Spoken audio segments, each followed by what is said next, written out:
औज़ुबिल्लाहि समीउल अलीम मिनश शैतानिर रजीम बिस्मिल्लाहिर रहमानिर रहीम। अस्सलाम वालेकुम। क्वेश्चन बहुत ज़्यादा आ रहा है कि आप सूरह रहमान जो है सुनने के लिए बता रहे हैं, पढ़ने के लिए नहीं बता रहे, या किसी को हम सूरह रहमान बता देते हैं तो उससे जब बात करते हैं हफ़्ते 2 हफ़्ते बाद, वो उससे पूछने में पता लगता है, वो कहता है जी हम तो सूरह रहमान पढ़ते रहें। ठीक है, देखें सूरह रहमान को पढ़ना नहीं है, इसको सुनना है। जो तरीक़ा इलाज है उसमें इसको सिर्फ सुनना है। ठीक है, इसको पढ़ना नहीं है इसमें। ठीक है, और सुनने में क्या हिकमत है? सुनने में इसमें 2-3 बातें हैं। वो ये हैं कि सूरह रहमान से जो इलाज हो रहा है ना, वो कोई एक वजीफ़ा नहीं हो रहा, ये बात याद रखें। कोई अमल नहीं हो रहा, कोई ख़ास वजीफ़ा नहीं हो रहा, कोई मतलब दम दरूद नहीं कर रहे। इसमें हम सूरह रहमान के ज़रिए सिर्फ़ और सिर्फ जो इसके अंदर म्यूज़िकल वेव्स हैं, ठीक है, उसके ज़रिए से इसका एक इलाज होता है। जब हम सुनते हैं ना, किसी भी आवाज़ को सुनते हैं, आवाज़ के जो इफ़ेक्ट होता है ह्यूमन सिस्टम पे, उसके बारे में एक पूरी एक साइंस है। ठीक है, कहाँ के कितने फ्रीक्वेंसी, कितने हर्ट्ज़ पे कौन सा उसका इफ़ेक्ट्स होते हैं ह्यूमन बॉडी पे, या दिमाग में उसके क्या कौन से होते हैं। तो हम सिर्फ़ और सिर्फ सूरह रहमान की आवाज़ को यूज़ कर रहे हैं। सूरह रहमान की जो आवाज़ है, जैसे सूरह रहमान कारी अब्दुल बासित की आवाज़ में ही क्यों सुनने को कहते हैं? सूरह रहमान जो है कारी अब्दुल बासित की आवाज़ में सुनने के लिए से कहते हैं कि कारी अब्दुल बासित उसको मिस्री लहजे में बड़े आराम से ठहर ठहर के लहन के साथ एक पढ़ रहे हैं। ठीक है, सूरह रहमान में वैसे ही एक कुदरती तौर पे जो है एक समझ लें एक इसमें ना एक गुनाह की कैफियत है। गुनाह मतलब इसमें एक कुदरती तौर पे ना एक मौसीकी है। ठीक है, तो उस वो डिवाइन म्यूज़िक कह रहे हैं, डिवाइन मेलोडी कह लें, वो है, और उस म्यूज़िक से असल में इलाज होता है। ठीक है, और कारी अब्दुल बासित उसका तकरीबन हक़ अदा कर रहे हैं तिलावत में। ठीक है, तो उन्हीं की आवाज़ जो है वो एक बड़ी पुरसोज़ आवाज़ बनती है। तो जो आवाज़ होती है, हमारे सुनने का ताल्लुक़ आवाज़ के साथ होता है, और सूरह रहमान सुनने के लिए से कहा जाता है कि जो सूरह रहमान की तिलावत की जो आवाज़ है वो हमारे सिस्टम पर मुख्तलिफ़ तरीके से असर अंदाज़ होती है। ठीक है, अगर इसके बारे में आपने कभी सर्च करना हो तो आप गूगल कर सकते हैं, यूट्यूब पे देख सकते हैं द साउंड हेल्थ के नाम से, या म्यूज़िक थेरेपी के नाम से, या आप ये सर्च कर सकते हैं कि the effect of sound on the human mind और ह्यूमन ब्रेन और ह्यूमन हेल्थ। मतलब आप इसके बारे में साइंटिफिक सर्च कर सकते हैं। ये एक तरीका इलाज है, समझने एक साइंटिफिक तरीका इलाज है। ठीक है, इसमें कोई ऐसा नहीं है कि आपने पढ़ना है और पढ़ के पानी में फूके मार मार के पीना है, ये नहीं है। ठीक है, और पानी में बात कहते हैं अच्छा सूरह रहमान पढ़ के हम पानी पे दम करके क्यों नहीं पी सकते? तो देखें इसमें भी वो एक साइंटिफिक मेथड ही बन जाता है। पानी जो है ये एक बहुत अच्छा सोर्स है अब्ज़ॉर्ब करने के लिए। ठीक है, जब सूरह रहमान हम सुन रहे होते हैं, उसकी आवाज़, या जब हम दिल में अल्लाह पाक का नाम लेते हैं, उसकी रेडिएशंस जो होते हैं वो पानी की पूरी केमिस्ट्री को बदल देती हैं। केमिस्ट्री से मुराद ये है कि पानी का फार्मूला तो H2O ही रहता है, लेकिन उसके क्रिस्टल्स की जो शक्ल है, उसके मॉलिक्यूलर शेप जो है, मॉलिक्यूलर एनालॉजी है, जो वो चेंज हो जाती है। ठीक है, अब मैं साइंस का स्टूडेंट हूँ, तो मुझे सारे मामलात का साइंटिफिकली इल्म है।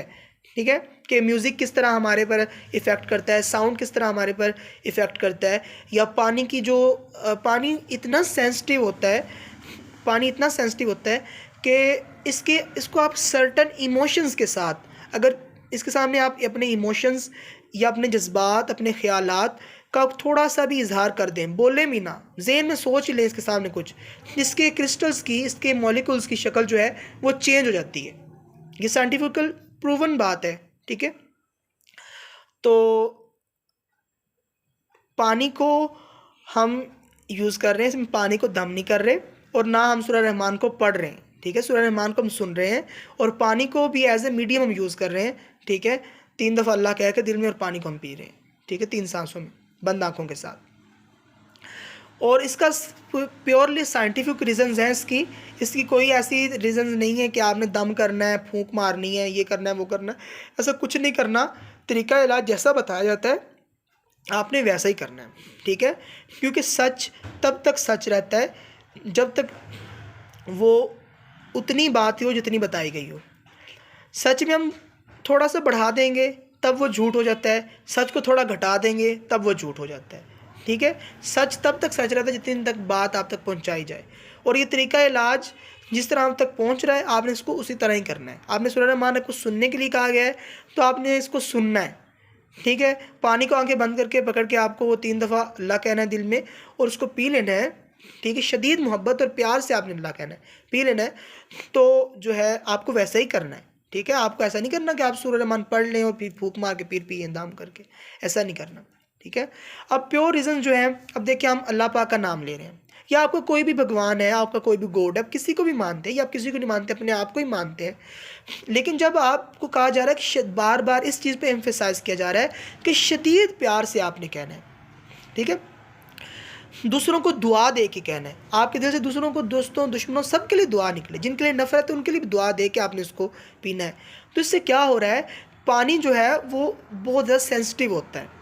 ठीक है, वो बड़ा सेंसिटिव मीडियम है।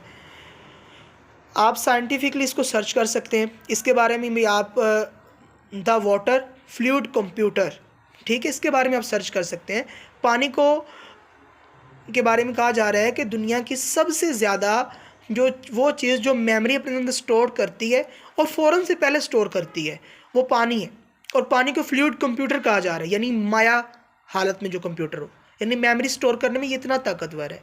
ठीक है, तो पानी को जब हम सर्टन स्वीट इमोशंस के साथ पी रहे हैं, ग्रेटिट्यूड के साथ पी रहे हैं, एक अपने अंदर लव के साथ पी रहे हैं, कंपैशनेट वे में हम पानी को पी रहे हैं, ठीक है, तब क्या होता है कि उस पानी की एनालॉजी और केमिस्ट्री इस तरह हो जाती है हमारे थॉट प्रोसेस के ज़रिए, उसके हमारी अपनी रेडिएशन और वेव्स के साथ उसकी एनालॉजी और केमिस्ट्री ऐसी चेंज होती है कि वो हमारे लिए फ़ायदेमंद बन जाता है, समझ लें वो हमारे लिए दवाई का एक ज़रिया बन जाता है।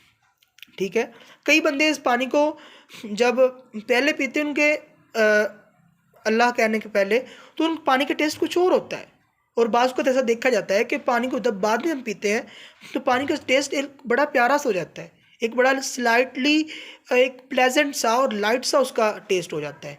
ठीक है, और ये एक पूरा साइंटिफिक वे है। ठीक है, सूरह रहमान को सुनते हैं तो सुनने में ये है कि उसके अंदर म्यूज़िकल वेव्स हैं, जिसे गैमा वेव्स कह रहे हैं, और वो हमारे अंदर मुख्तलिफ़ तरीके के से हमारे अंदर जो साउंड के ज़रिए जो चेंजिंग्स आनी होती हैं वो उस पर काम कर रहा है।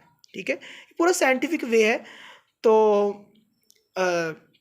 यही है बस। और देखिए हम फालिज के मरीज़ों को जो कसीदा बुर्दा शरीफ सुनने को कहते हैं, उन्हें सूरह रहमान सुनने के लिए नहीं कहा जाता ज़्यादा उन्हें, इसलिए कि और ज़हनी मरीज़ों को भी, बिकॉज़ उनका दिमाग जो है वो पहले एक कमज़ोर हालत में है। ठीक है, कोई स्ट्रोक हुई है या कुछ ऐसा वैसा मसला हुआ है जिसकी वजह से फालिज हो गया। ठीक है, या दिमाग डिप्रेशन की हालत में चल रहा है, कोई बहुत ज़्यादा स्ट्रेस है, हार्मोनल इम्बैलेंस की वजह से डिप्रेशन चल रहा है, या कोई ज़हनी मसला है, तो उसमें क्या होता है दिमाग बड़ी ही कमज़ोर हालत में है। जब दिमाग कमज़ोर हालत में है तो हम कसीदा बुर्दा शरीफ सुनने के लिए कह रहे हैं, बिकॉज सूरह रहमान की रेडिएशंस जो हैं वो बड़ी हाई हैं, इसकी जो वेव्स हैं, इसकी जो सब सोनिक वेव्स हैं, साउंड वेव्स हैं, वो हाई फ्रीक्वेंसी की हैं। ठीक है, और जो कसीदा बुर्दा शरीफ जो है वो सूरह रहमान के मुकाबले में थोड़ा सा कम है और मॉडरेट है और प्लेजेंट सी कैफियत है उसमें। तो वो जिनकी दिमागी हालत कमज़ोर है उन्हें सुनने के लिए हम प्लेजेंट वेव, प्लेजेंट फ्रीक्वेंसी वाले कसीदा बुर्दा शरीफ बता रहे हैं। ठीक है, और बाकी जो जितनी भी सख्त और हट्टी किस्म की बीमारियाँ उन सब में सूरह रहमान सुनाते हैं तो रिज़ल्ट आ रहे हैं, तो और सब पर एक असर आ रहे हैं, सब के पॉजिटिव और एक जैसे असरात आ रहे हैं हमारे पास। ठीक है, तो इसमें ऐसा नहीं है कि अपने पढ़ना है और दम करना है, कोई मुसलमान आमी ला के दम करेगा और अगरबत्तियाँ जला के फू फू करेगा और पानी पे दम करके, ऐसा कुछ भी नहीं है। ये पूरा एक साइंटिफिक वे है, एक तरीका इलाज है, और इस पर आज साइंस रिसर्च कर रही है और मान रही है इसको। अंग्रेज़ों के गोरों के अस्पताल, गोरा शरीफ जो है, हज़रत रहमतुल्लाह अलैह गोरा शरीफ जो हैं अंग्रेज़ साहब, उनके अस्पतालों में इसके ज़रिए इलाज किया जा रहा है, और वो इसको एज ए म्यूज़िक थेरेपी कह रहे थे। ठीक है, साउंड थेरेपी कह रहे हैं, साउंड हीलिंग कह रहे हैं। ठीक है, तो यही वो चीज़ है। ठीक है, और बाकी आजकल वैसे भी एक वो फॉरगिवनेस थेरेपी जो है बड़ी आम हो गई हुई है, कि वो मरीज़ जो बहुत ज़्यादा तबीयत ख़राब होती है और बड़ी हाइपर सिचुएशन में होते हैं, या उनके जिस्म में हार्मोनल एक्सचेंजेस बहुत तेज़ से हो रहे हैं, सिक्रेशंस बहुत ज़्यादा हो रही हैं, उन्हें कहा जाता है कि आप सबको माफ़ करें। ठीक है, माफ़ करने की थेरेपीज़ अब हो रही हैं, बिकॉज़ वो बात ये ना, अंग्रेज़ साहब जो बात करके दे दें, हमें साइंस बना के दे दें, रिसर्च बना के दे दें, जो वो बात कर देंगे हमारे साथ, वो तुम्हारे लिए थेरेपी हो जाती है और साइंस हो जाती है।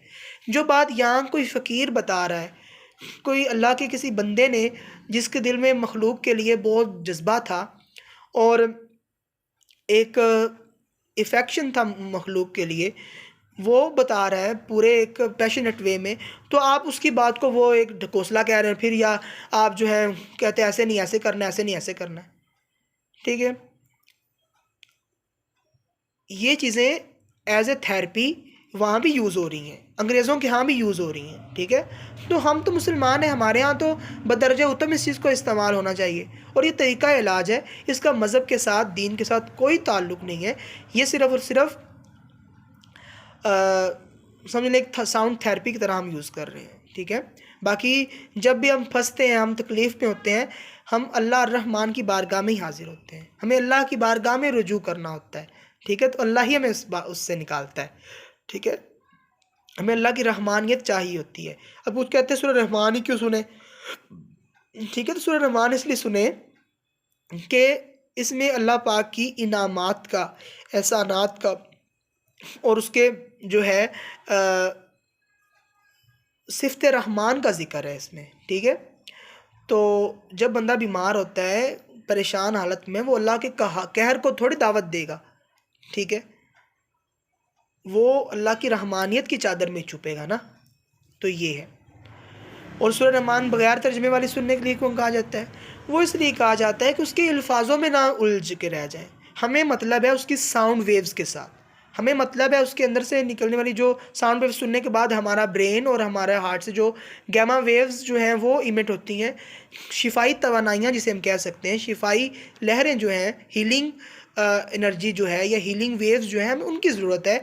हम जब वो तर्जमा सुन रहे होते हैं, तर्जमे हम ना वो अपना दिमाग चलाना शुरू करते हैं और सोचना शुरू कर देते हैं, अच्छा ऐसा है, उस जन्नत का ज़िक्र है, जहन्नुम का ज़िक्र है, मुख्तलिफ़ किस्म की नेमतों का, इनामात का ज़िक्र है, तो इंसान का दिमाग उधर ना चलने लग पड़े, एक पॉइंट पे यकसू रहे, अल्लाह पाक की सिफ़त रहमानियत की तरफ उसका ज़हन रहे। ठीक है, तो ये है बस छोटी मोटी जो इसकी गुज़ारिशात हैं और जो इसके बारे में क्वेश्चन बार बार पूछे जाते हैं। तो बाकी और कोई क्वेश्चन हो तो आप कमेंट बॉक्स में ज़रूर पूछ सकते हैं, एंड मुझे लगता है मैंने क्लियर कर दिया है। नेक्स्ट टाइम के लिए अल्लाह हाफ़िज़, अस्सलाम वालेकुम।